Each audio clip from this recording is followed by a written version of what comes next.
with the expectation of getting something back. Or we can give it to someone with, there's no one giving it, there's no one receiving it, there's nothing given. The act is totally empty of self, other. That is the highest kind of aspect of these virtuous activities. So one must check their motivation. Am I doing this giving to be looked at better, or is there something I'm going to get back from it, or what is their motivation? It's very subtle, the qualities of mind, and we have to look at that motivation in things, and that's really what the meditation brings us to, is an acute awareness of our body, speech, and mind qualities. So sitting up straight, relaxed, thumb, tip of the thumb at the ring, finger joint, gentle fist resting on the knees. I'm going to give you the indications as are found in that sheet that was just passed out to you.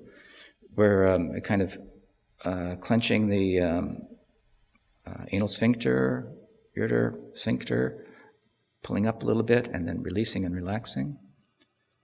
1 pound weight off the chin, tuck the chin in slightly, tongue's resting on the roof of the mouth.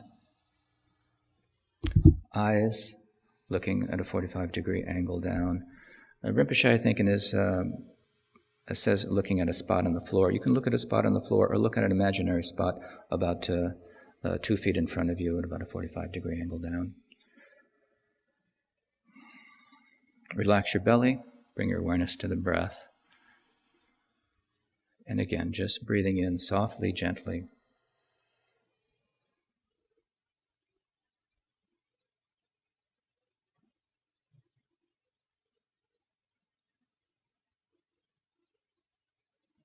In the beginning, our mind is kind of wild. It's kind of like a little child walking the path you're walking with, and runs off to investigate every little thing, and butterflies and flowers, and you gently have to kind of take her by the hand and bring her back on the path again. But the idea here is gently, without judgment, but bring your awareness back to the breath.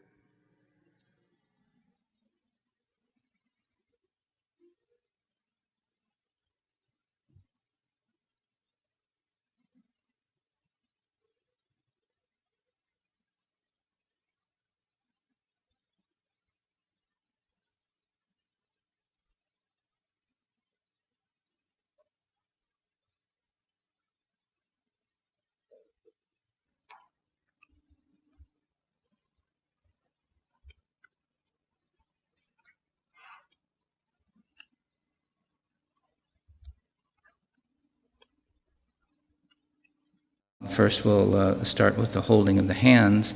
Some people teach with the hands, right hand and left, at the solar plexus level, just under the breasts. Right hand and left. Or you can drop it as you would normally in your seating posture, when you're seated with right hand and left. And walk with it. There's about 4 finger widths below the navel. That's the movement center, and that direction, I think, helps to ground the energy a little bit more, keeps you more focused on the feet. So I generally teach it in that way. So the hands, just rest under the navel. To create auspiciousness, we walk in a clockwise movement, starting with the right foot first. We're walking at a moderate pace, not dramatically slow. You lose balance if you're too slow. And if you're too quick, it's not much different than regular walking. So someplace in between. The idea, of course, is still mindfulness. And you're placing your awareness, instead of on the breath, like we have in the shamatha meditation, we're becoming aware of the movement of the feet. So your right foot lifts, comes forward, heel down, toes down, shift the weight, left foot comes up, moves, left foot, heel down, like that. So the focus then is, on the lifting, laying down the foot, shifting the weight, picking up the empty foot, moving like that. Coming down on the heel is important. It helps really keep your balance a little bit. So we also say it's a heel-toe step. It's not a long step, and it doesn't have to be a long step. If you just put the heel of the coming forward foot to about the toe or slightly in front of the toe of the rear foot, that's fine. It doesn't have to be a big step. And try not to let your mind wander. We're not watching the feet. In fact, your eyes are looking straight ahead on the horizon. And try to keep your awareness in the feet. The flatness of the foot, I mentioned like pancake batter, it just flattens against the floor, relaxes, the other foot comes forward, heel, toe, relaxes, pick up the empty foot. So there's this constant kind of shifting of weight, constant flow. It's even, I use the image of pulling silk from the cocoon. If you've ever watched them pull silk from a cocoon, it needs to be at a nice, even kind of rate. Too fast, you break it. If it's jerky, it breaks. We want to just kind of make that smooth, continuous, even motion, walking. And if you're walking in a group, you kind of keep pace with everyone. You're aware of everyone else around you. You're not setting out your own pace and speeding around while everyone else is going at a different pace. And this is a matter of walking meditation is, awareness in motion. So we have awareness sitting, we have awareness moving. So this is awareness while we move. And we want to be aware of what's going on. We're walking in with awareness of the rest of the group. And this is another aspect of the discipline of meditation, walking meditation. So the hands are in front of the body, left hand, palm up, right hand inside the left, palms touching, similar to the posture that you'd have when you were in your seated posture doing Shineng. Roundness to the arms, little breathing space between the body and the arms. There's that quality of fullness, roundness. So when we start, we'll be going in a clockwise fashion. We're going to be shifting 100% into the left. We're going to extend the right foot out, heel, place the toe down, shift the weight, peel up the left heel, step, place the heel down, shift the weight, and focusing the awareness on the feet, step, shift, step, shift. Slow, steady, continuous motion, like pulling silk from a cocoon. You don't want to go too fast or too slow. You don't want to have any stop or start because you'll break the silk thread. Slow, continuous motion. Okay, let's stand. Let's form a circle. Have some space between you and the person in front of you. We're going to walk this way.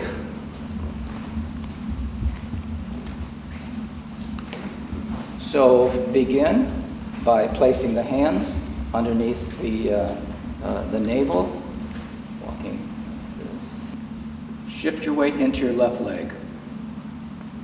Step with the right foot, heel toe. Shift the weight. Step with the left. Try to follow my indication here. We're shifting into the left, peeling up the right foot, stepping, heel down, shift the weight. Pick up the empty left foot, step, heel, toe, shift the weight across. Slow, steady, continuous motion. Eyes are looking straight ahead on the horizon, and see if you can maintain a nice, even, continuous step. Thinking of that crane moving slowly, deliberately.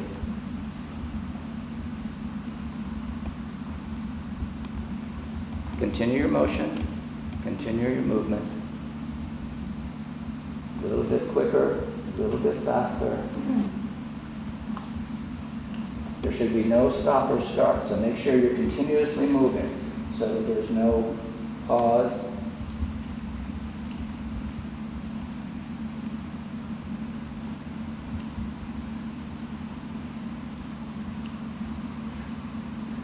need to adjust the step to someone in front of you, may need to slow down a little bit so they get a little distance in front of you so that you're not right on them. But we want to maintain an even, continuous motion so we're not stopping and starting. That's the ideal. Hands in front, right hand in front and on left.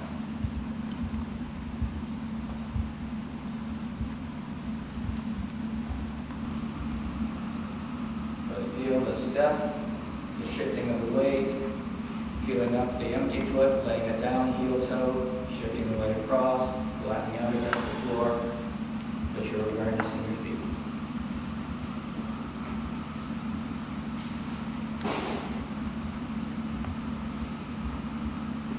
Relax your feet.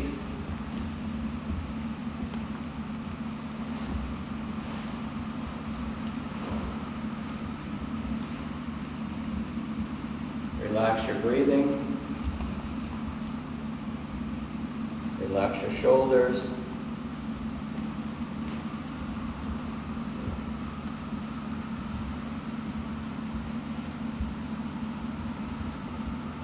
Slow, steady, continuous motion.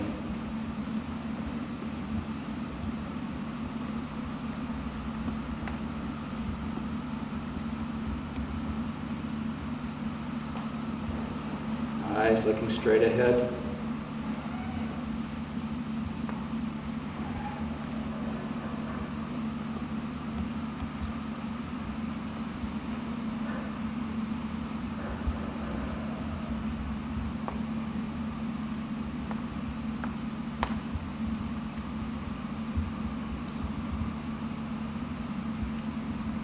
Moving without stop or start.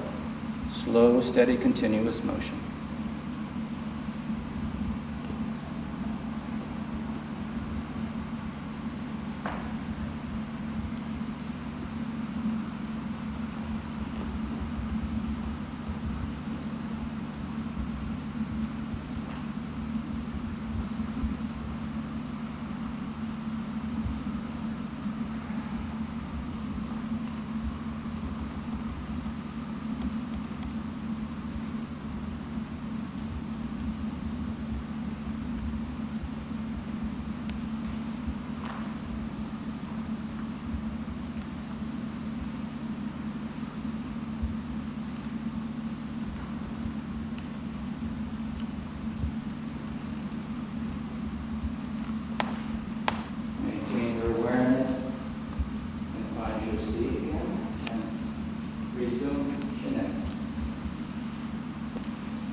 Anyone would like to share their experience of that first sitting meditation, the walking meditation, and then the second sitting? Was that better, same, worse? How was that for you?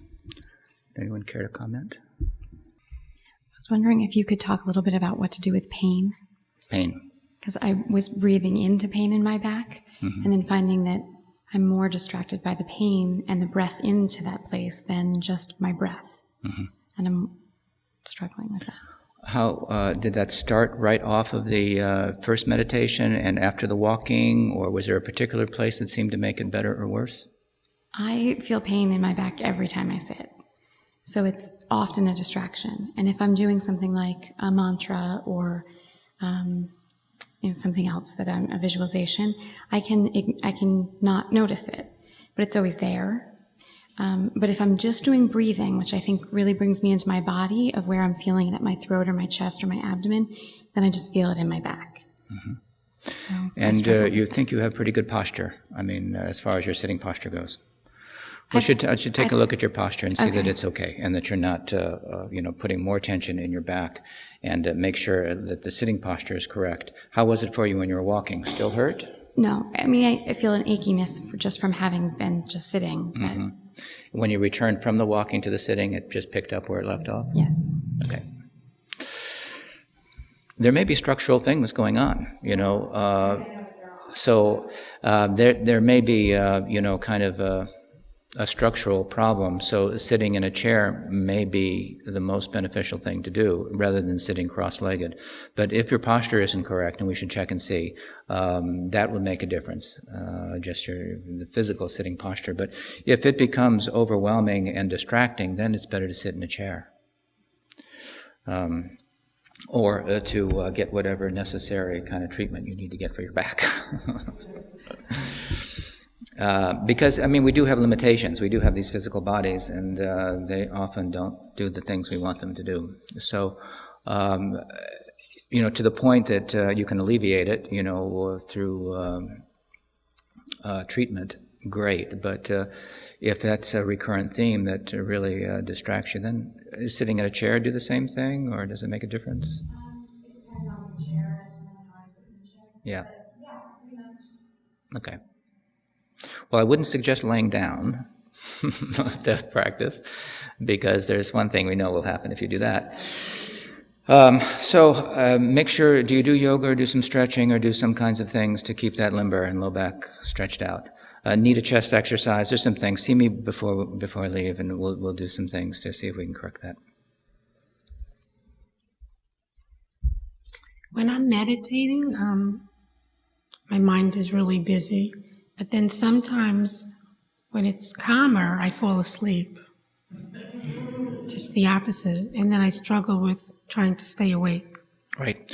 These are the two things we talked about: overexcitement of mind and just going like crazy, or lethargy and this torpor of mind. And those are both the two things that are the biggest obstacles to our meditation. So when we talk about the antidotes, try using those antidotes, whether it's inhaling, if you feel like you're falling asleep, brilliant white light, so you're really filling your body with white light. And, when you sleep, you usually don't want to have a light on. Turn that light off. I'm trying to go to sleep. But if we internally put that light on, it'll wake us up a little bit, or do some deep breathing. The other side of that is lethargy. That's for the lethargy part. The other side for the overactive mind is, again, just imagining this, as you inhale, a kind of a dimming of that light. You're turning the light down and making it darker, and filling yourself with this kind of darker smoke, and then down to the center of the earth. You're just sinking your energy down, and that'll take the energy out of your head. It's not unusual for most of us who are so engaged in activities that we have all of this energy in our heads, and it's tough to turn it off. But that's really what the practice is about, and that's the art of doing the practice. Can you say that again? How would I breathe in to calm my mind? So we were saying, you're more breathing in, but if you want to, because of lethargy, you want to wake your mind up. Imagine you're breathing in brilliant white light that's filling you with white light, or you can feel like a white lotus at your heart and a brilliant white pearl to the top of your head, just being like a light bulb that's just shining down on you and filling you with this brilliant white light. And that will wake you up. And the other side of that is then just calm it down if it's overactive.